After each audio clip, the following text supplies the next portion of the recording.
From Gaza. You're a Gazan. You're from Gaza. Last year I was there. Okay, so for those that I'm holding up a picture here. Oh, yeah. You guys can see. Rabbi. So this is a very interesting picture because with all the propaganda that's out there, they're trying to make this a Jewish Muslim thing. But here, just by this picture, it's you. This is Sheikh Dr. Dremali, and then is a rabbi. Yes. Yeah, a picture is worth 1,000 words, sometimes even more. So this is dispelling a huge myth. Can we start off with this picture? Can you kind of unpackage it for us? Assalamu alaikum wa rahmatullah. I am from Gaza. I born in Gaza. I came to America in 1988 here. So my second language was Hebrew.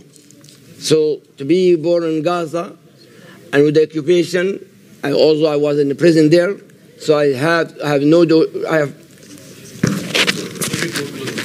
okay, like this. Okay. So I have to speak Hebrew. So I met this rabbi in a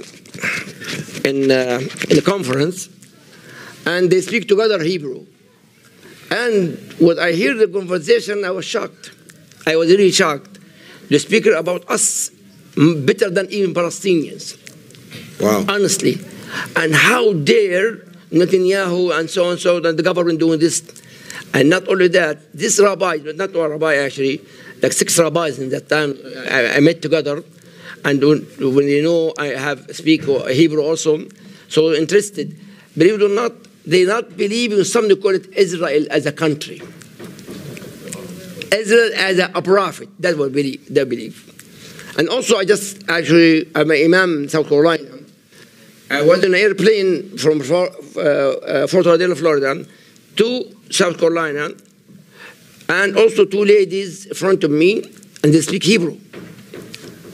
Of course, I didn't say anything. And normally I always put the hatta. And that day I was praying, so I just make wudu. So I came back to the airplane, and they're speaking about how dare Netanyahu actually doing what war right now, like more than 5 kids. And they are very sad, the 2 Jewish ladies, about that. So that she said, Sheikh Abdul Karim said something very important actually. Said Palestine belong to the Muslims. Muslims, not for Palestinians. That the rabbi actually, they believe in Palestine as a country, Palestine, Muslim country. That the rabbi told me. That's face to face. How was the situation that you recall back when you were growing up, even before 1948? What was the situation when I've spoken to different rabbis? Even they would admit that during the time when the Palestinians were there before the Zionist occupation, that now you had Jews, Muslims, and Christians living there in relative peace. In fact, brother, I born 1961. In that time, we are occupied by the Egyptian army, and that was all. Sorry about that. Occupation by the Egyptian in Gaza Strip in that time. In that time, also my father married my mom. My mom is the 3rd wife. So, and it's illegal in Gaza, by the way. Legal. So, I grow up in Gaza. The army, the Egyptian army. And 1967, I was 7 years, first year in school. They destroyed Gaza completely and killing many people, including my own brother Hassan. May Allah give rahmah. Yeah, Hassan. Hassan was actually, when he was fighting, and he got 36 bullets in him. And then the tank hit my brother Hassan. This situation, by the way, since I grew up, situation in Gaza Strip, when they occupied 1967 until this moment, the war started. Now is worse, worse. But in my time, also the same thing, same thing. But unfortunately, no one can help. No one can help. No one, unfortunately. So it's been progressing. It's just worse and worse. It keeps getting worse and worse. Now it's worse. Yeah. Now in my family, 30, I was 1 year and 4 months I was in Gaza Strip. Yeah. Allah subhanahu wa ta'ala blessed me. I was sick. I have a liver transplant. I was in a coma for a while in the hospital, lived in Texas hospital. And then when I wake up from my coma, I wish to go see my family or die in Palestine, in Gaza. And I went to, alhamdulillah, there. Wallahi, brother, 24 hours airplanes, 24 hours airplane, there is no peace. And the kids, there's nothing happen. Me, because I live in America in 1988, like more than 35 years. Yes, I'm from Gaza, but now the kids have no problem with tanks and hitting and in airplanes. 24 hours.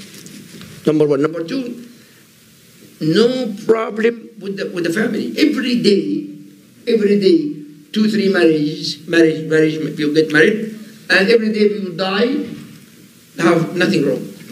So while everything is going on, people are still... There's nothing wrong with that, yes. Getting married. They've gotten accustomed to this now. Custom.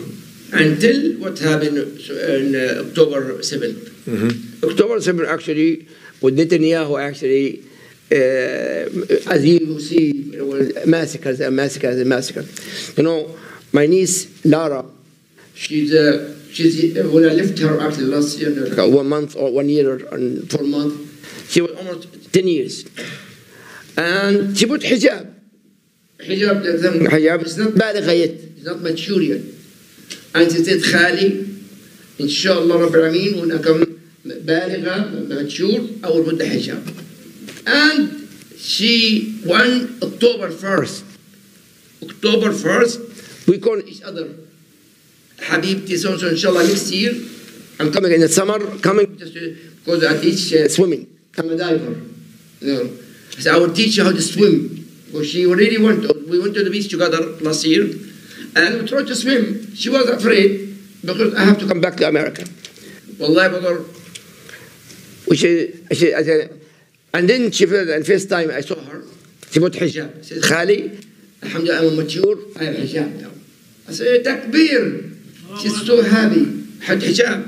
And she proud of herself, I put hijab.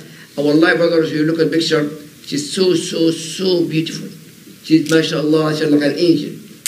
And subhanallah, her and her middle brother got killed, and their father, and the mom, she died a few years ago. She got another stepmom, the 3 kids, babies, and the mom got killed. Right now, so in my family, no, just 7, actually 7 after the war, like a few days ago, after the war.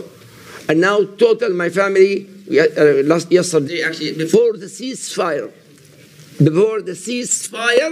they killed 4 of my family. 4. My cousin, she's pregnant, and with her husband and her son and her father went to the hospital, a clinic actually, not a hospital, a clinic, in order she's in pain, she wanted to deliver the baby. And before a few hours, they killed the 4 of them.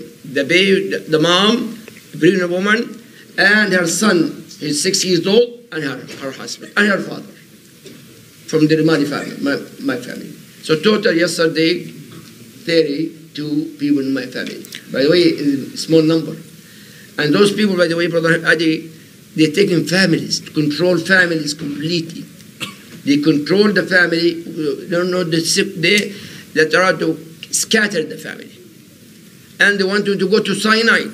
With all my respect, Egyptian brother here, the Egyptian army, the police army, worse than the Jews. I witnessed that myself.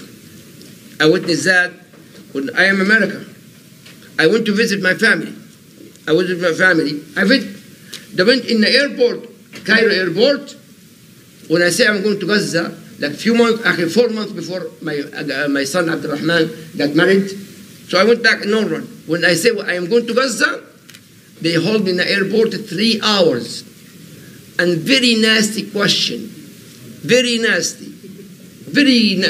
And anyway, I went to finish my family, and then after 1 month, I finished. I'm professor at the university. I went back to through Cairo, supposed to go from Cairo to come to Florida. And they said, go back to your country. ارجع لبلدك. I said, my country is America. I'm an American citizen. Say, ارجع. Honestly, I said, alhamdulillah. I went back. Now, after a few days, 1 week, with my family, I'm a professor at the university, they called me Dr. Dremali, Dr. Dremali. I went back 1 time, 3 times. And one police officer came, if you give $3,000 to the police, you will go to the airport, no problem. And what I saw in the border, more than wallahi al-azim, fi sama wa ula, I saw that the Egyptian, the army, or the police, treating the Palestinian just like the Jews right now, exactly, and even worse. So Gaza, 360 square feet, by the way, plus surrounded by Egyptian, Syrian, Jordan, Lebanon, and the sea. And even the sea, if you go more than 10 kilos, they will shoot you. 10 kilos. That was going to ask my next question. For life, people who are living here with all the luxuries and all the blessings, that we have, you think you get very accustomed and spoiled. But now we're hearing, and it's kind of unimaginable. You just mentioned the sea. So is it true we're hearing calorie count, we're hearing the control of the water, undrinkable water, we're hearing electricity, fuel, and even fishing permits, you can't build. These are all realities on the ground? Absolutely. I witnessed that. Mm-hmm. I witnessed it. Brother Eddie, actually, my first PhD, I have 2 PhDs, one in geology, groundwater contamination in South Florida, the other PhD in fiqh muqaran. Of course, I went to Gaza in order to help about a lot of contamination water in the sea. Why bombs and bombs and bombs and bombs? The water is very bad. So I have a solution to have a good water. And I found out if you have a well, you will kill it. They will kill you. No one allowed to have his own house wells to get water in the house. In Gaza Strip. Maybe in West Bank, I don't know about West Bank. But in Gaza Strip, in Gaza Strip, you're not allowed to have a well water to get. Plus, the sea next to the street, the Mediterranean Sea there, 10 miles, a certain time to go over there, not every time. Plus, they watch you what you catch of the fish. But wallahi, Allah Kareem, Allah Razaq. Wallahi, brother, after Salat al-Fajr, me and brother, of course he got killed, actually, got shahada, inshallah. We go, the fish, Allah send the fish to the beach for the people to take it home. I saw that. And not only that, some brothers travel with the عرباية, إيش عرباية والحمار اسمها إيه عرباية؟ Car, with the dog. They take the fish and distribute it to the houses because we cannot even get fish. So Allah Razzaq. Subhanallah. So this I saw that many times. Every day we call the Fajr, fish there. Fish there. Tell us about these settlements. This is another thing that we're hearing a lot, where people will be there, and next thing you know, they got someone coming from, they have this whole right of return. And now you, as someone who had their grandparents and their grandparents and their grandparents, they had this plot of land, someone comes over from New York, for example, and they have all these incentives, and now they come, never had any association with the land, but they come on this right of return, but someone who might have been a part of the Nakba, they can't return. Can you tell us about this? Yes. My father, actually, we are from, I live in Gaza, grew up in Gaza, born in Gaza. But my father from a village called Al-Fallujah. Al-Fallujah. Now, in Hebrew, Kiryat Arba. Kiryat Arba, go to that area. And then my father had the key for the house. I didn't know this. I'm right?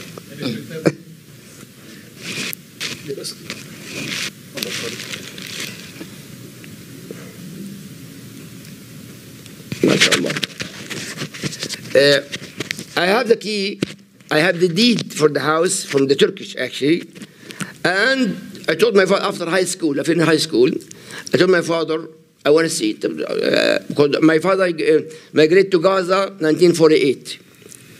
1948, the first wife, may Allah give rahmah, I memorized the Quran from my stepmom, the first one, by the way. And then they migrated together to Gaza Strip in 1948. Then the second wife, actually, my uncle died, so he married my uncle's wife to raise up her kids. And then my mom Egyptian, by the way, my mom Egyptian. Then I take the key for the house and the deed. I went to Qaryat Arba, or Fallujah, and I saw that, I want to see the house. I say, in Hebrew, I say, just go back. Go, it's not your house. That's it. I want to see the house. And that's it. Can I see it? And actually... So you went to the location, you got the keys and the deeds. Everything. Who was there at the time now? Someone already took over? Two families. Oh, Jewish families, of course. And you just want to see it now? And settlement also. Yeah, settlement. Yeah. When I went there, and they were in a house. The way my father told me, you're going to see this and this, and my father actually did, it's fakhura in English. Fountain? No, fakhura, he made my father like pots and cups and pots with a clay. Pottery. And he have a place, I saw that myself, that. I said, this is my house. Oh, I said, used to be your house. Used to be your house. Of course, not only me, many families have the deed and the key for the house now belong to them. But soon, we're going to take it back, inshallah. I still have the key, by the way, inshallah. I promise Allah, subhanahu wa ta'ala, I'm still alive, I'm going to go to Fallujah and pray in Masjid Al-Aqsa. I'm an American citizen, I came 1988, American. When I went to Masjid Al-Aqsa, because I have Gaza, Palestine ID, so you can't go. You're not allowed to go. Al-Aqsa, I saw Al-Aqsa, you're not allowed to go. Imagine that. Instead, when I was in high school, Allah Azza blessed me with 5 sisters. Every Friday, Salat al-Jum'ah in Masjid Al-Aqsa. I do karate also in Masjid Al-Aqsa. I do karate in Masjid Al-Aqsa. Every Friday. Now, me, belong to the Muslims, I cannot enter Masjid Al-Aqsa. Have you heard this term, mowing the lawn? We've seen this happen over and over every few years, yes. And they call this mowing the lawn. Well, they'll come and they'll go ahead and extinguish and kill so many people, and you kind of gotten used to this over the years, but do you see something dramatically different this time? Do you see something now, we're seeing a whole nother level of this happening? What is your impressions now of this particular time? You see kind of also the tide, public opinion. You see a lot of people who are waking up, it seems like, at the same time from maybe not the politicians, but the people who are siding more on the side of justice and truth. Are you seeing this? What is your opinion? Actually, what I see, I went to Washington twice actually for the Darali. And what I see there are more than 500,000 people. But the something very strange. The majority of Darali in Washington, females. Females, number one. Number two, they are do. Of course, honestly, sorry, with all my respect, I cannot share that. But I'm with my group. I have a lot of brothers with me. I have 2 imams. They came to me, and they told actually my mother-in-law, she died. She died, and the imam came. I said, "You want to go to the rally?" I said, "Let's go together to Washington, from Philadelphia to over there." And I thought, more than 500,000 people in the rally. Plus, again, in Miami, last Wednesday, have a media conference. Wallahi, that after the interview, the TVs, many TVs station, they came to me, said, I'm sorry, honestly, we cannot speak the truth. We cannot speak the truth. Those people, TVs, they know the truth. But unfortunately, even our government, they know the truth. But our president, his heart blind. That is, they can see, but their heart blind. As you mentioned, Sheikh, because the money, truly the money. Because, and the APAC supporting our government. But what I see, honestly, yes, it hurt me so badly. My nieces, my nephew, my sister, my cousin, my uncle died, got killed, inshallah, shuhada, inshallah. But I still have a great hope. When like last year over there, and Ramadan before I was with them, Wallahi, brother, I go to the masjid, every salah, everybody in the masjid. Not a huge masjid, by the way. The masjid, our masjid actually, called Abdullah Azza Masjid, had more than 2,000 people. Everybody, jama'ah, every salah. Number two, that's very important. Every masjid, a center for Quran, and another masajid, bigger masajid, Quran and Hadith and Aqidah. They concentrate with Aqidah. And this is why, when I ask why Aqidah, we concentrate on Aqidah. I say, the reason Salah ad-Din Ayyubi conquered and took over Masjid al-Aqsa, he fixed the Aqidah in Egypt. That's why he conquered the Masjid al-Aqsa. That's why they concentrate Aqidah. I was honestly, when I say the Aqidah al-Wasatiyya, the teaching Masajid, I was so happy. So happy. And not only that, this youth masjid full with youth. And every salah, our masjid actually across the street. Every salah, one of the youth stand up, take khatira. Excellent Arabic language. I was really, I made dua for them. The majority of those kids, by the way, got shahada already. Let me ask you this. Have you also noticed many non-Muslims, they're watching and now they're seeing the resilience of the Muslims there, and they're praising, when they're losing limbs and they're losing their families, and they're saying, Alhamdulillah, all praises to Allah, to the Creator of heavens and earth. And many are opening up now the Quran, and they're looking into Islam. Have you noticed this? Have you seen some of these videos? Mira and Hashim and Zakaria and Muhammad and her father and Muhammad is still alive, and his brother baby. And I call Muhammad, how are you? Are you okay? I said, Alhamdulillah, ya khali, I'm okay. Alhamdulillah, I'm okay. Wallahi, every time I call my family, of course, it's hard to reach. When I call 2-3 minutes, has to be less than 30 seconds. If more than 30 seconds, they destroy the house. Immediately. And so, Alhamdulillah, okay. Text each other, Alhamdulillah. Everybody, Alhamdulillah. Even got Shahada, my family, Alhamdulillah, we have somebody gonna ask us to come in the Jannah. We'll ask Allah subhanahu wa ta'ala to join him in the Jannah. So, subhanAllah, maybe I live here for like 35 years in America. I didn't feel this kind of feeling. Maybe when I went there, actually, 1 year, last Ramadan before, Wallahi, I see strong Iman. And I was so happy.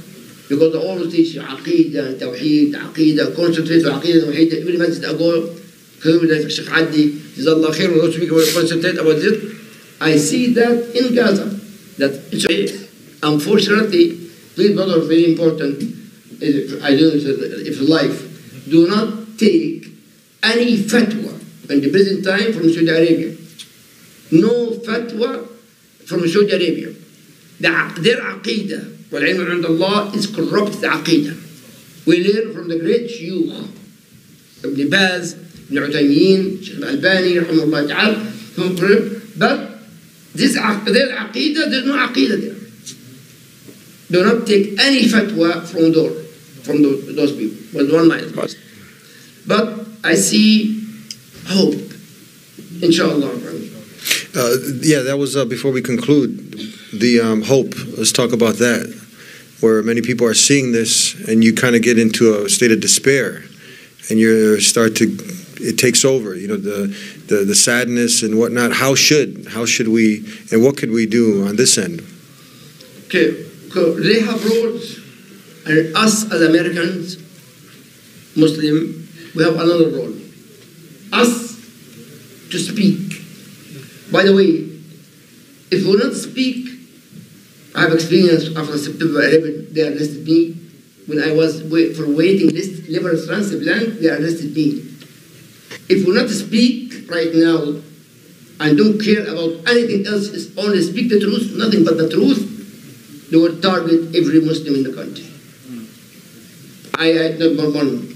So we're gonna speak and learn. Sheikh Ahmed, what is Sheikh Ahmed? Why don't you here, Sheikh Ahmed? I believe this masjid, when I enter, by the way, what is the masjid name? Alba? For what? For whom? For Umar ibn Khattab, right? By the way, Umar radiallahu anhu, you go from Mecca, he have a station, like a bus station, or like a transfer, like a business station in Gaza, and he go to Palestine. That area called Masjid al-Umari. Masjid al-Umari, there is no way Eid. My father, I have to take us, the whole family, the Dremali family, have to go to this masjid. So that place, and Umar ibn Khattab, if you read a history of Palestine, you see Umar ibn Khattab came to that area, to his place in this area. That's why it's called Masjid al-Umari. So, yes, there's a hope. My job, your job, all us have to speak. And I see, mashallah, Allah subhanahu. This hatta now, by the way, do you know what is hatta here? Please come, please. Yes, come. It's very important. Everything in Gaza, for Palestine and in Jordan, there's a meaning. Everything has a meaning. Even the hatta here has a meaning. This here, actually, we are next to the Mediterranean Sea for fish and fish and fish. And here, a road from Lebanon all the way to Egypt. Business with Gaza, Palestine, and Gaza is the station. Gaza is very important, by the way. Gaza, in Masjid al-Aqsa, and then Gaza in history. And here,